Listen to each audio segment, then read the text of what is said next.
जय माता दी। अल्टीमेट ज्ञान में आपका हार्दिक स्वागत है। मैं जानता हूं दोस्तों कि आपको यह वीडियो पसंद आए, यह जरूरी नहीं है, लेकिन एक बात बहुत जरूरी है कि यह जो वायरस है यह कोरोना से भी भयंकर है और यह वायरस हर व्यक्ति के पास में कभी ना कभी जरूर आता है और जब आता है तो भयंकर तबाही लेकर के आता है। यह 100% सत्य है। हमारे वीडियो कुछ अटपटे जरूर लगते होंगे आपको, लेकिन हमारे वीडियो का एक मकसद होता है कि मनुष्य को जीने की एक राह मिले, वह अपना रास्ता स्वयं विवेकपूर्ण तरीके से बनाए तो जिंदगी सफल हो जाए। अब इस प्रकार के कुछ वीडियो जो ज्ञान का और सत्य का दर्शन करते हैं वे हर व्यक्ति को पसंद नहीं आया करते हैं, क्योंकि हर उम्र जैसे भी उम्र जिस व्यक्ति की होती है वो उम्र के हिसाब से उनमें रुचि पैदा होती है।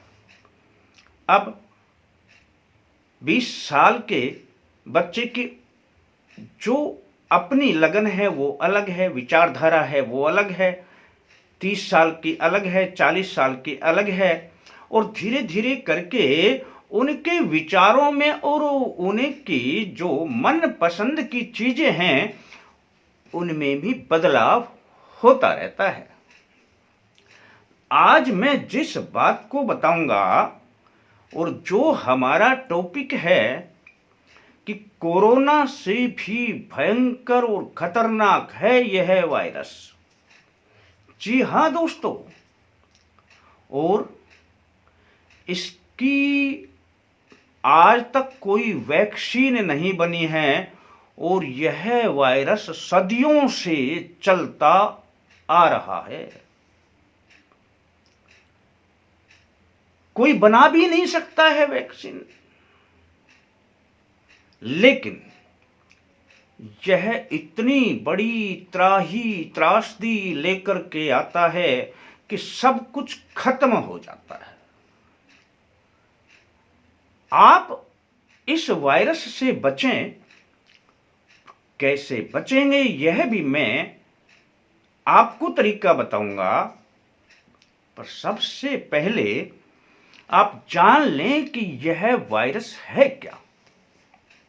किसी चीज को यदि आप जान जाएंगे तो उसका इलाज भी आप कर पाएंगे, पर आप स्वयं ही कर सकते हैं, कोई दूसरा नहीं कर सकता। किसी के पास इसकी वैक्सीन नहीं है। मैं आज सुबह ही अखबार में कुछ पढ़ रहा था तो जो खबर मेरे सामने आई दोस्तों कि एक व्यक्ति खून से लथपथ कपड़ों में पुलिस स्टेशन में खड़ा हुआ है और पुलिस अधीक्षक, पुलिस के जो आला अफसर हैं वे सब मौजूद हैं वहां पर, और जो बातें उसके द्वारा बताई गई कि यह क्या मामला है, तब उसने बताया कि मैंने अपनी पत्नी का खून कर दिया, अपने बेटे को भी गला घोंटकर मार डाला।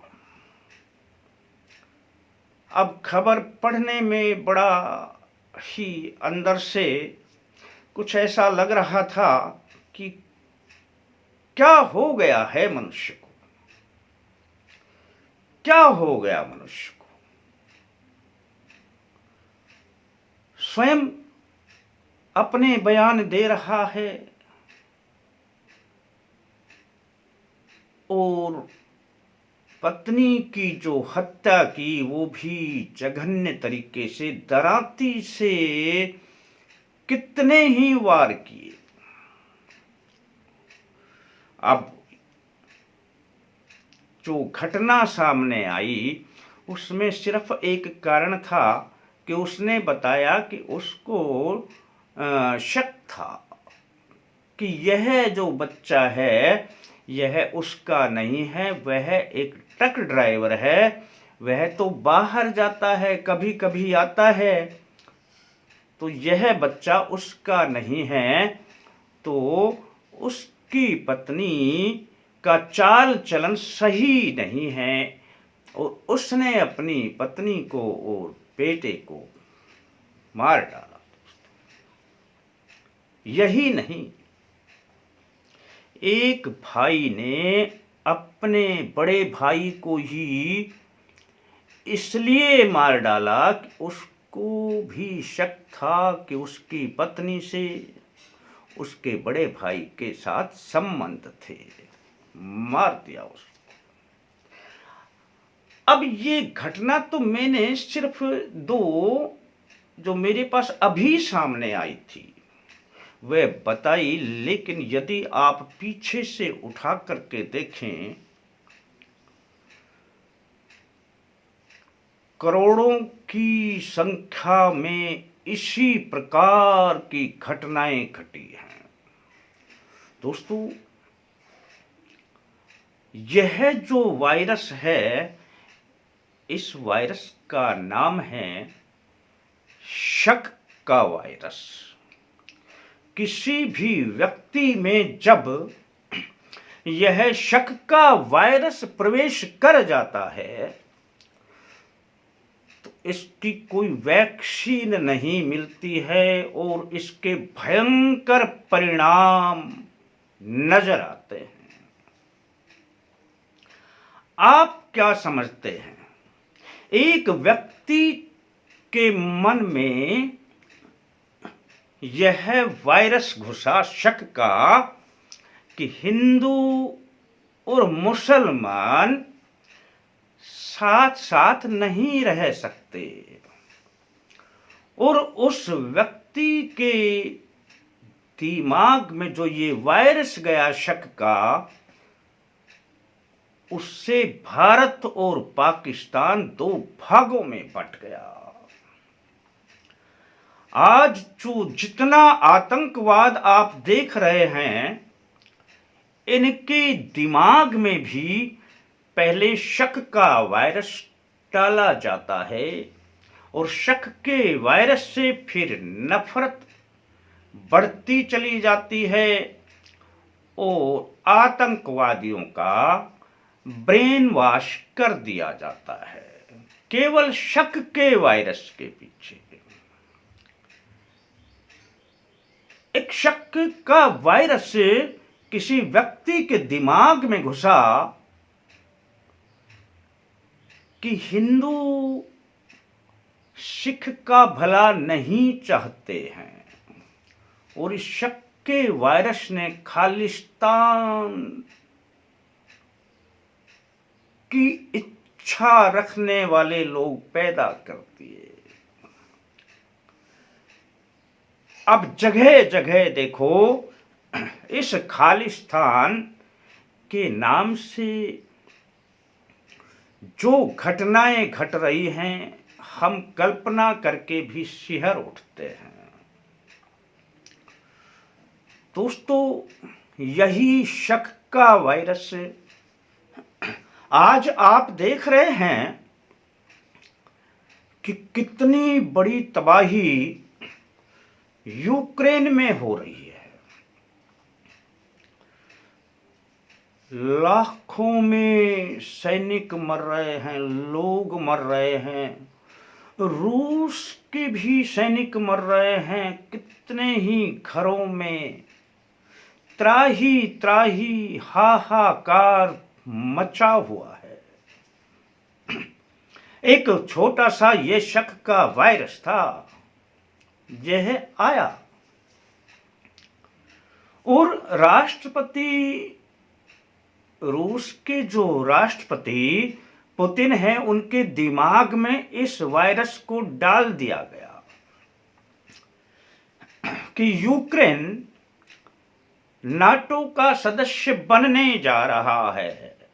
अब वो ऐसा हो गया तो वह नाटो के साथ मिलकर के कभी भी हमारे विरुद्ध चल सकता है। इतनी सी बात, ये छोटा सा वायरस जो उनके दिमाग में घुसा, इतनी बड़ी त्राही लेकर के आया, इतना बड़ा विनाश लेकर के आया कि ना जाने इसका अंत क्या होगा। दोस्तों, इस शक के वायरस को अपने पास में ना आने दें, और अगर आ जाए तो फिर इसका इलाज क्या है। यदि यह वायरस आ जाता है आपके दिमाग में, वैसे यह सबके पास दस्तक देता रहता है, बारी बारी से यह सबके पास जाता रहता है, पर जो व्यक्ति विवेक से काम लेते हैं, धैर्य पूर्वक विचार करते हैं और विनम्रता से स्थिति को संभालते हैं, वे इस वायरस को शीघ्र ही अपने शरीर से निकाल देते हैं। तो आशा करता हूं दोस्तों कि आपके पास भी इस प्रकार का यदि कोई वायरस आ जाए तो अपने घर को बर्बाद होने से बचाएं और इस वायरस पर विजय प्राप्त करें। हमारा मुख्य उद्देश्य ही यही होता है कि आप अपने घर में स्वर्ग कैसे बनाएं, घर में शांतिपूर्ण तरीके से कैसे रहें। आप चाहें तो सब कुछ कर सकते हैं, पर आप छोटी छोटी बातों को यदि ध्यान में रखेंगे, और हो सकता है कि कभी ऐसा वायरस आए और आपने मेरा वीडियो ये अगर देखा हो तो अवश्य ही आप उस स्थिति को संभाल लेंगे और बर्बादी के रास्ते से बच जाएंगे। दोस्तों, अपने जीवन को, अपने मित्र के जीवन को, जो भी आपसे परिचित हैं, संबंध रखते हैं, उनके जीवन को आप बचा सकते हैं और एक विनाश जो आने वाला होगा उसको आप रोक सकते हैं। आप इस वीडियो को केवल हमारा वीडियो ना समझा करें कि हम कोई भी बातें यूं ही आपके पास डाल देते हैं।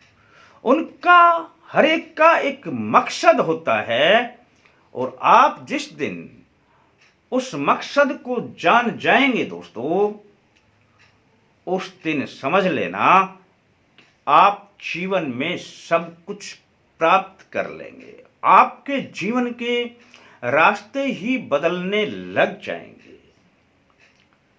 केवल और केवल हम आपसे, हमारा काम वीडियो डालने का और आपका वीडियो देखने का केवल यही मकसद नहीं है।